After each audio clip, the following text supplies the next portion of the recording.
From Eyewitness News, this is Newsmakers. He's now a veteran among Rhode Island mayors. Scott Avedisian has been at the helm of Warwick City Hall for the last 15 years, dealing with everything from the impact of a national economic meltdown to major snowstorms. And those aren't his only challenges. Avedisian is also chairman of the financially troubled Rhode Island Public Transit Authority and one of the few Republicans still holding elected office in deep blue Rhode Island. How has he survived? Our guest this week on Newsmakers, Warwick Mayor Scott Avedisian. Welcome to Newsmakers. I'm Tim White. Joining me on the program, as always, WPRI.com reporter Ted Nesi. Good morning, everyone. Mayor, welcome back to the show. Good to have you. Ted, good to see you. We're all wearing red for National Wear Red Day. Absolutely. Heart disease awareness. That's good. Men don't have a lot of options. I was going to wear my red suit, but I thought that might be much. Santa Claus. All right, so I want to start talking about the weather. Okay. Because we've had so much of it. And I believe it was your police department, correct me if I'm wrong, that sent out a notice that they may fine people for up to $100 for not shoveling the sidewalk. Is this a scare tactic, or is there going to be a major ticket blitz here? No, and I don't think it'll be either. I think what we're trying to do is get people to be aware of the fact that there is an ordinance on the city books. We have some members of the council that want us to enforce it, some that want us to ignore it. And sounds like you're putting it on the council. No, we have some from both groups that have asked us to enforce it. What we're looking at is the areas that are closest to schools and where there's going to be a lot of traffic, and try to get them to shovel their walkways. What we've done is gone out and alerted people to the actual legislation, tried to explain to them that there are a lot of people who go to school and pass through this area. What can we do to get you to shovel your walkway? We haven't found anybody yet. We're hoping that we don't get to that, but we did send out officers to say this is an area that really needs to be addressed. You know, it's not sitting well with a lot of people. When Sure. we said you were coming on the show, Twitter and emails to Ted and I, this is one of the things that came up. And, you know, repeated snowstorms, and people even point out, I thought it was a good point, that when snowplows go by, it curls over and goes onto the sidewalk. To those who think this is heavy-handed, what do you say? We have to enforce that regulation, and we're only doing it in areas where there are high numbers of people who are walking. So we're not going to go to every street in the city and say, you have a walkway, you haven't shoveled it, you haven't dealt with it. We're being very strategic in the areas in which the police department has gone out to talk to the homeowners. How is your snow removal budget to date? We have about 100,000 left, so we're Of 500,000? 425,000. That seems kind of grim. 100,000. Do you anticipate? I mean, you'd never know. But we already have another snowstorm on the horizon. You worried about that? Always worried about that. If we have another prolonged bad storm, then that 100,000 could be gone pretty quickly. And what do? You do supplemental budget? We would have to, in the last 3 months of the fiscal year, we can move money from other accounts where we haven't spent as much into that to cover that overage. All right. So a lot of people, Mayor, thought you were in trouble in last year's Warwick Republican primary for mayor, myself included, but you wound up with a 2-to-1 victory. Wasn't even close. Not a lot of moderate Republicans have accomplished that in this era all over the country. So what do you attribute your victory in that primary to, in the Republican primary last year? I think it was a lot of hard work, identifying people, making sure that we got those people to the polls. But I also think that when you can look back and show people that 15 years ago there was no train station. 15 years ago we were at war with the airport on virtually every issue. 15 years ago the Hilton Garden Inn didn't exist. It was a brownfields contaminated site. The Ironworks Tavern didn't exist. And working through those issues, Rocky Point was closed to the public. I think there's a lot of things that you can show people that make them have a good feeling for where the city was, where we are, and where we're going. Now, you've been the mayor, I think, 15 years. This month will it be in February? Next month. Next month, in March? No, I'm sorry, next week. Next week. Okay, so the years run together, yeah. So 15 years as the mayor, how long could you envision holding this job? Every election cycle, I look at whether we've accomplished everything that I wanted to do, and is there enough to still work on. And thus far, it's always ended up with still work that I wanted to do in the city. Have you been close in any of these recent elections on not pulling the trigger? I wouldn't say close, but I go through a long process of is it still meaningful to be in this role? and I don't want to get to a point where I'm running just for the sake of running.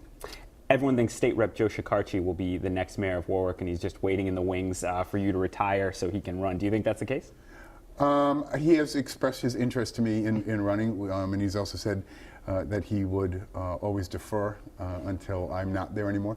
But I've heard that from a lot of other people as well, that they're looking forward to a day when the seat is open. Must feel good. Yeah, I guess, yeah, it does feel good. I think there'll be a number of candidates that will emerge when I leave. The state Republican Party isn't doing great, and you are one of the shining stars in the state Republican Party. Are you doing enough for them? I've heard criticism that you haven't been as much of a leader as you should be for the state GOP. I think Alan Fung, Joe Almond, and I have all tried to do our part. Remember, we're also recruiting candidates in our local communities as well. But I think you'll see the three of us work very well with the new chairman that's coming along. Now, so the old chairman is gone. Do you know who the next chairman's going to be? Well, there's one candidate thus far, and that's Brandon Bell, an attorney who has been active in Republican circles for a long time, and I wish him well and look forward to working with him. So you're supporting him? Yes. Do you expect other candidates? No, I think they went through a process of vetting all the people who expressed an interest. He was the only one that expressed an interest for chairman. There are multiple candidates, I think, for vice chair and for secretary. I want to talk about RIPTA. You're not only mayor of Warwick, you are the chairman of RIPTA. I've asked your opinion about streetcars in Providence. You were lukewarm because you said you were concerned about who will pay for maintenance. Correct. You say it should be Providence's responsibility. Right. Why? Because it's not our project. RIPTA is a partner in it because of the Federal Transportation Administration, but the application was put in by the City of Providence. What we're worried about is if it is created and built and then the maintenance isn't funded, we would have no ability to have that dumped on us to try to maintain that system. What has the city's reception to that comment been? They're not exactly swimming in money right now. No, and I think that's part of the issue. There is some money that's been appropriated, but not enough to build it, and certainly not enough to maintain it. We're concerned that you start a process and that there's no mechanism to keep it going. And we don't want it to be a boondoggle, we don't want it to fall apart, and we certainly don't want to be handed it and said, now go ahead and fix it. Do you think it's dead in the water then? I mean, this does not sound optimistic for the streetcar budget. And it's, I think, more than $110 million project. Right, and there's very little that's been committed thus far. Unless there are going to be some partners that come in to decide that they're going to fund it, I can't see the RIPTA board voting at any point to pursue the streetcar program. No. Now, you were put in as RIPTA chairman by former Governor Chafee, your longtime political ally before he was a Democrat, of course. Do you expect to stay on as chairman under Governor Raimondo? Have you discussed that with her at all? I have told her that I know she has a lot of people that she needs to put in positions, and that if she wanted my resignation, I would certainly give it to her, and she did not want to hear that. Okay, so you're staying in as RIPTA chairman for now. As far as I know. So, it seems like, I know every year it feels like I go up to the state budget hearings and there's always problems with RIPTA's finances. They're always trying to find some way, maybe cover some of their debts or something else to try to get them going. How would you describe RIPTA's finances today and maybe compared to when you came in as chairman? Are they getting better? Much better. How so? We're close to being balanced for the first time in years. We have put together a whole series of changes that we needed to do. Most importantly is we're not bonding for buses anymore. So you're paying a 20-year bond off for a bus that has a shelf life of 12 years. So we're making 8 more years worth of payments for something that we've already cashed in on. So instead of doing that, we're doing a lot of other creative financing mechanisms to allow us to operate differently. We've also changed staff. We've brought in a whole new management team there. We have fewer employees than we did when I got there. Things are on the right track. We have no pun intended. Yeah, no pun intended. But we are moving in the right direction because. But you still anticipate a budget deficit this year, don't you? Correct. How much? It's looking at probably about $500,000. Now, part of the issue is that. Without getting into the weeds, a new vendor has come in to the state, hired a new vendor to take over all of the paratransit services. Mm-hmm. We are not the vendor anymore, so the ride program isn't the only way that people get moved anymore. We are losing money through what we used to get in order to do those trips. So we thought we were going to be balanced, and now it looks like we're going to be a little off. So are you going to end that and go back to the way it was, as far as RIDE and how you used to do that program? That would be up to the new secretary, Elizabeth Roberts, and Okay. we have had a number of conversations with her about problems that have come up in the system since the change was made. One more brief question on RIPTA. Kennedy Plaza, that was Yes. a big Yeah. project for RIPTA, getting that done and everything.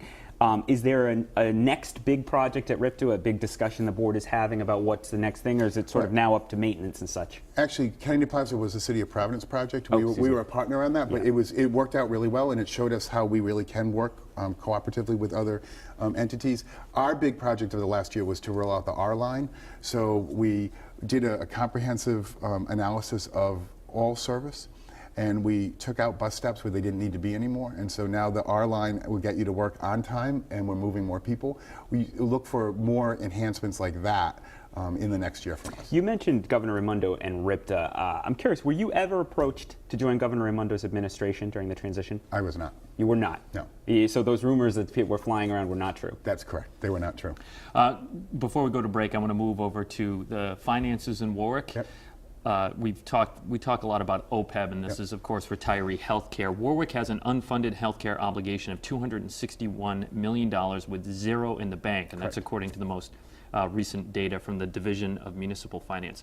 $261 million in hollow health care promises. How are you going to pay for that? How are you going to deal with that? That's a big bill. It is a big bill, and if we had to pay it all at once, you wouldn't be able to pay it. But obviously, you're paying a little tiny bit of that every year as people retire. Part of the issue that we're trying to work on now is create an OPEB trust. I would like to do it through the Interlocal Risk Management Trust and have them do one fiduciary trust for all cities and towns so that we're not all creating our own. One, I don't have the expertise to do that.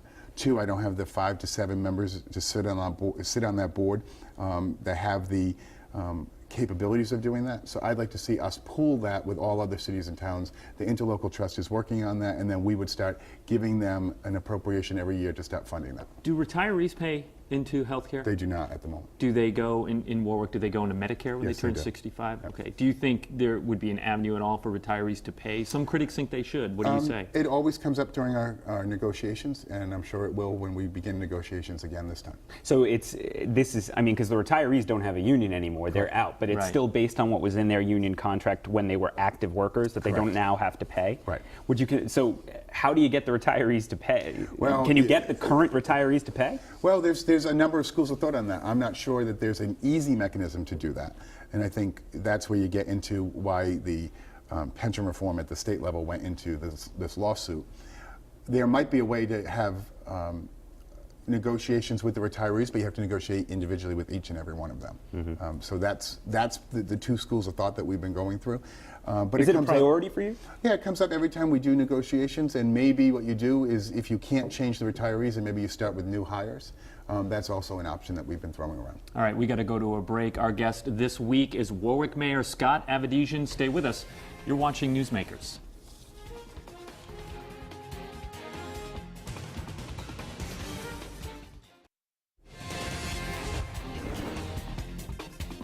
Welcome back to Newsmakers. I'm Tim White. To my right, WPRI.com reporter Ted Nesi. Our guest this week is Warwick Mayor Scott Avedisian. During the break, we were brought up, we're going to discuss TF Green, RIAC, and I was going to mention that there are now new nonstop flights to the Cape Verde Islands, and that's wrong. You just told me during the break that Yes, the nation now refers to itself as Cabo Verde. I had no idea Well, about that. I had to learn that last week, so I didn't mess Breaking up at the news. press conference. Right here on that's why we call it didn't know. Newsmakers. We're making news here. All right, so those flights start in June, and it's, I believe, the first year-round Yes. international carrier. Correct. There was some talk about flights to Europe. I mean, where are they? They'll start in June as well. We'll Okay. have seasonal service to Frankfurt on Condor Airlines, and we have a press conference next week to talk about that. All right, Ted. We do, on the one hand, I know you said it, Jack Reed said it, the airport execs say it, that things are going great at TF Green, we're getting better. But the traffic numbers don't Right. look good, right? They've been going down year after year since the recession or slightly before the recession. I mean, how do you square falling traffic with this optimism that you and other officials keep putting forward about the airport situation? Well, I think airport traffic overall has fallen everywhere. What you're seeing is the airlines are using smaller planes, so therefore we have fewer seats to sell. That's basically why our numbers are down. What we've been trying to do is where are the niche markets that we can still offer service that we're not right now. So if you notice the expansion plan that's been going on with air service, it's been get JetBlue in here, and then get JetBlue to expand and to go to more locations. Get Condor here. Get TACV Airlines here. It's filling markets where we don't currently have service, and that's how we're going to make up the passenger numbers again. Now, you mentioned earlier, you said 15 years ago that the city and the airport were at war, basically, and one reason is because the airport always needs expansion and homes and businesses get taken. How many more homes and businesses do you think will need to be taken in Warwick by the airport corporation to finish the various plans currently in place? They have acquired almost everything that they need to. So that's acquire. almost so over? It's almost done. What you'll see in the future would be some voluntary acquisition if someone wants to get out due to noise and due to sound levels. But most of the acquisition has already been done. The issue now is we're going to have a new main avenue that's going to be created next year. And the ball fields are already being built off of Airport Road. And so the area that is going to be affected, pretty much all of the homes and businesses have already been taken. So we're not looking at a lot more acquisitions there. There was also an alarming story in the Journal recently saying that the airport is now levying a 12% surcharge on neighboring businesses around there, or they're on more of the neighboring businesses maybe. Are you concerned about that? Yes, and we've talked numerous times with the airport about that. They derive about $40,000 a year from that. And what it is if you are an airport-related business, everything, so you go to leave your car at one of the valet services. While you're away, they send it out to be detailed or cleaned or whatever. There's a 12% surcharge that get added to that, even though it's not done on that property. And those businesses aren't happy about that. No, and we've argued that really is a detriment to the business climate in Warwick. And for $40,000, we think that there's probably ways that they could raise that somewhere else. Do you think is there any sense that'll change, though? Any movement? We have a very good working relationship with Kelly Fredericks and the team over there. Jack Savage is the... Kelly Fredericks is the new CEO. The CEO, right.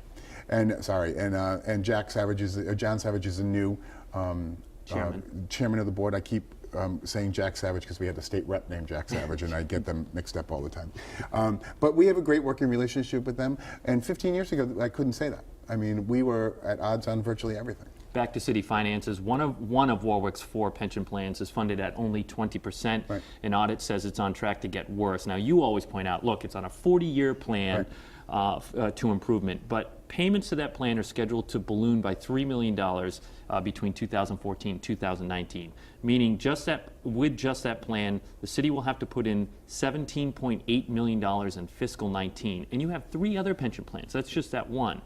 Is that 40-year plan looking affordable at this point? Yeah, in fact, we had negotiated contracts with all 3 unions where there were no increases for 3 years. We're almost at the end of that. But in the next actuarial report, I think you're going to see that those numbers have stabilized and that you won't see that spiking because we didn't have cost of living adjustments for those 3 years. And therefore, the retirees, because it's tied to what the active employees negotiate, you'll see that is leveled off and there's been some smoothing there. Is that plan still open or is that plan closed? The one that's only 20% funded? That's closed. That's closed. Well, I shouldn't say that. There's one person. Okay. There's one person left who's active worker. One active. What was the hire date? A 90-year-old firefighter or something? I would never tell anyone's age, but he has been an employee of the police department for a very long period of time. Another thing in the city of Warwick that seems like it always pops up in the headlines but doesn't get resolved is high school consolidation. You mentioned in your veto letter, when you vetoed the budget, you had a conflict with the council last year, that you basically said that school committee needs to face reality. Enrollment's been down since the 80s, and yet they aren't consolidating. What needs to happen there, and is it going to happen ever, or is it just going to go on like it has been? We're down to 9,200 students, which is... Put that in perspective. From what? Well, from when I was there, we're down half. That's so long ago, though. I mean, what's a more recent example? Well, we've dropped off in the last 10 years by probably 3,000 students. Wow. So we're seeing declining enrollment. I'm concerned that some of the parochial schools are seeing increased enrollment. So we're Hendricken. losing Bishop Hendricken we're talking about here. And they're going to open an 8th grade program now. So it's going to get even younger kids. So if you have older kids that are already there, of course you're going to put the 8th grader in there too. We're going to lose more students. And I think we need to really look at the facilities that are aging. The amount of money that needs to go in them to bring them up to code is alarming. And I think we've tried to say to the school committee, if you consolidate buildings, and I don't care which ones they choose, but if you consolidate, all the money you save you can use then for other programming. And I have pledged to the school committee chair that I would urge the council and I would put in my budget that they not lose any of their funding based on the consolidation efforts that they're doing. Now, all of those students can't be leaving just because of Bishop Hendricken and parochial schools. Are people leaving Warwick, and are young people not coming in to replace them? What's going on? Our population has been fairly stable. We've lost a little bit, but we don't have a lot of land for new housing development. So we're not seeing increases. I think the issue is we have an aging population in the city. The people who have chosen to either go to charter schools or parochial schools, we're losing a lot through that. We also have a very large... You don't have a charter school, do you?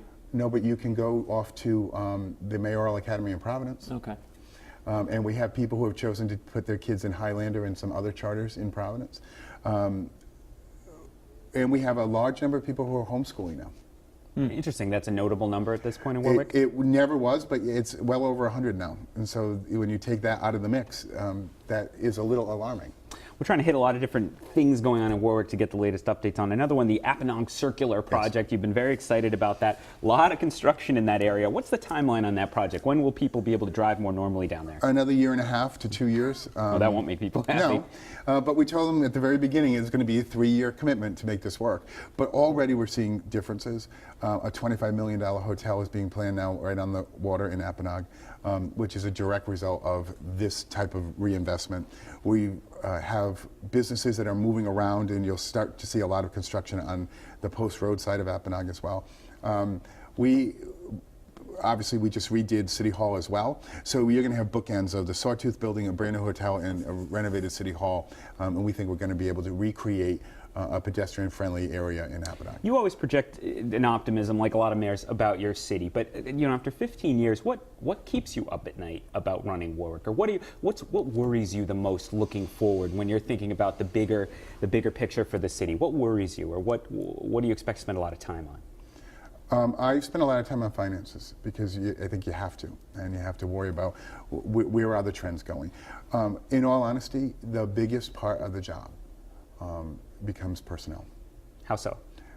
Who's not doing what they should be doing, who didn't do what they should have done last week, which departments need more help. And trying to make that all work. And you bring that up, and there's a provision in the contract between the city and the union where there should be an 8-member employee efficiency and productivity committee. And look, this channel, and particularly my colleague Walt Buteau, has done some stories raising questions about some workers there.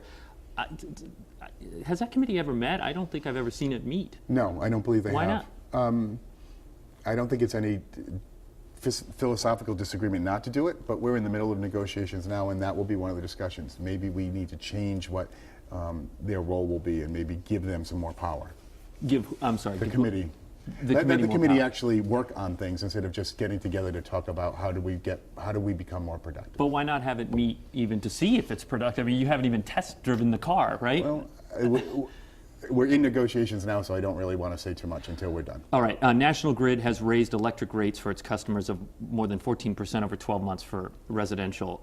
What's the increase for Warwick? I mean, do you have to re-budget for a higher electrical rate? We negotiate and we buy all of our power through the aggregation program through the Rhode Island League of Cities and Towns, so we have a fixed rate for a number of years. Okay, so that doesn't impact your budget? budget? We do it all together. And I tell you, that's one of the real success stories in Rhode Island that never ever gets any attention. Well, here you that go. All the cities and towns got together to buy their energy together. And it has really saved cities and towns a lot of money over the course of the probably 20 years that they've been doing it. Every year, every 2 years, it seems like, or 4, we ask if you're going to run for office. We whisper about this or that thing you might run for higher office. U.S. Senate, Lieutenant Governor, there's always something. Right. Should we stop asking? You know, it's been 15 years you've been the mayor of Warwick. And I can't tell you to stop asking questions. Yeah, well, but, you know, is it a real? I know every politician likes to have their name out there in that kind of discussion. But is that just not in the cards for you? You're going to probably finish your political career as the mayor of Warwick. I don't know. Every election cycle, I do an assessment as to whether or not it's worthwhile to continue doing what I'm doing. Is there something else I want to do, or do I go do something? What totally might lead different? you to do something else? What analysis to run for something higher? When I don't think that there's enough to work on still in Warwick that is meaningful to me. Do you anticipate running for mayor again? I mean, it's 2-year terms, no term limits, right? No term limits. When will you decide if you're going to run next year? It'll probably be July or August of this year. Briefly before we go, do you think Warwick residents should expect a tax increase in the upcoming budget? Just started the process now, so it's too early for me to even speculate. People assume that means yes. Right.